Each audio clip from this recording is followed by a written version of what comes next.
കുറത്തിക്കുടി ആദിവാസി ഉന്നതിയിലേക്കുള്ള KSRTC bus സർവീസുമായി ബന്ധപ്പെട്ട് വനംവകുപ്പ് തടസ്സവാദം ഉന്നയിക്കുന്നത് ശരിയല്ലെന്ന് അഡ്വക്കേറ്റ് എ രാജ MLA ഈ വിഷയം പരിഹരിക്കണമെന്ന് വനംവകുപ്പ് മന്ത്രിയോട് ആവശ്യപ്പെട്ടതായും ഗതാഗത വകുപ്പ് മന്ത്രിയുമായി ഇക്കാര്യം സംസാരിച്ചതായും MLA പറഞ്ഞു.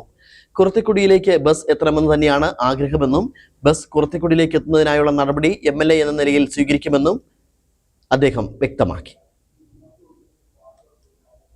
ഗ്രാമപഞ്ചായത്തിലെ ഒന്നാം വാർഡിൽ താമസിക്കുന്ന കുറത്തിക്കുടി ഉന്നതിയിലെ ആളുകളുടെ നീണ്ടനാൾ ആവശ്യമാണ് അവർക്ക് ഒരു ബസ് സർവീസ് എന്നുള്ളത്. അതിനാവശ്യമായിട്ടുള്ള ഇടപെടൽ ഇപ്പോൾ KSRTC നടത്തിയിട്ടുണ്ട്. നേരത്തെ കുറത്തിക്കുടി ഉന്നതിയിലേക്ക് നമുക്ക് വഴി എങ്ങനെയായിരുന്നു എന്നറിയാം. അപ്പോൾ അന്ന് അംബേദ്കർ ഗ്രാമ പദ്ധതിയുടെ പ്രകാരമാണ്, വികസന പദ്ധതിയുടെ പ്രകാരം 1 കോടി രൂപ അനുവദിച്ച് അവിടെ കോൺക്രീറ്റ് റോഡുകൾ നമുക്ക് പണിയാൻ സാധിച്ചു. അതിനുശേഷം ഇപ്പോൾ നടക്കുന്ന KCBയുടെ 40 മെഗാവാട്ട് പ്രൊജക്റ്റിൻ്റെ ഭാഗമായി ആ റോഡ് ടാർ റോഡായി PMBC ആയി മാറ്റാൻ കഴിഞ്ഞു. അതിനുശേഷമാണ് ഇപ്പോൾ ബസ് സർവീസ് വേണമെന്ന് ആവശ്യം ഉന്നയിക്കുന്നത്. അപ്പോൾ അങ്ങനെ ഉന്നയിച്ചപ്പോൾ ആദ്യം പ്രൈവറ്റ് ബസ്സായിരുന്നു. പ്രൈവറ്റ് ബസ്സിന് ഇപ്പോൾ അത് ഓടണമെന്നുണ്ടെങ്കിൽ പെർമിറ്റ് അടക്കം ആവശ്യമുണ്ട്. എന്നാൽ അടിയന്തരമായി അവർക്ക് അവരുടെ ആവശ്യം പരിഗണിച്ചു കൊടുക്കുന്നതിന് വേണ്ടി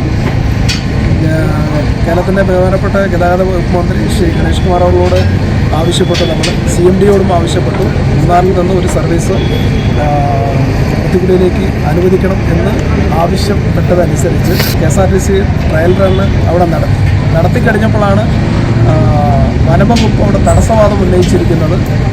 അപ്പോൾ നേരത്തെ തന്നെ ഈ റോഡ് പോകുന്ന പ്രദേശമെല്ലാം ഉന്നതിയിലേക്കാണ് റോഡ് പോകുന്നത്.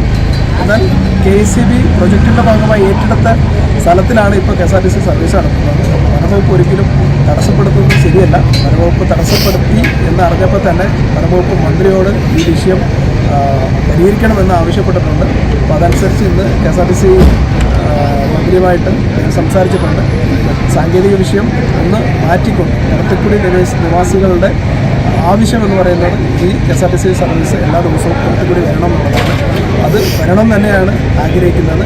ആ ബസ് അവിടെ പോകുന്നതിന് എല്ലാ തടസ്സങ്ങളും മാറ്റി മുന്നിൽ പോകുന്നതിന് ആവശ്യമായിട്ടുള്ള ഇടപെടലെല്ലാം എന്നുള്ള നിലയിൽ നടത്തുമെന്നുള്ള കാര്യം പറഞ്ഞു.